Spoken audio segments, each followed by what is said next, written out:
প্রিয় দর্শক মণ্ডলী, আপনারা যারা লিচুর কলম লাগাতে চান, উপযুক্ত সময় কিন্তু এখন।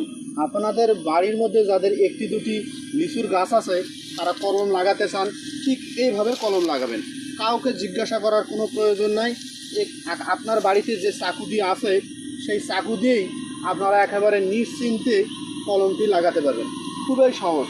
একটা লিচুর ডাল নেবেন, আর এইভাবে আমি যেভাবে কাটলাম ঠিক এইভাবে কাটবেন।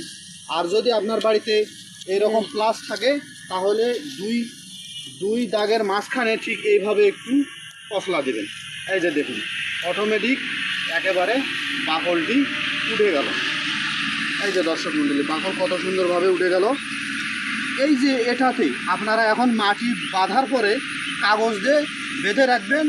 21 থেকে 30 দিনের মধ্যে এখান থেকে গাছটি কেটে নিতে পারবেন। তাহলে আপনাদের একটি লিচুর চারা হয়ে গেল, আর আপনার চারা কিনার কোনো প্রয়োজন নেই। ভিডিওটি দেখার জন্য অসংখ্য ধন্যবাদ।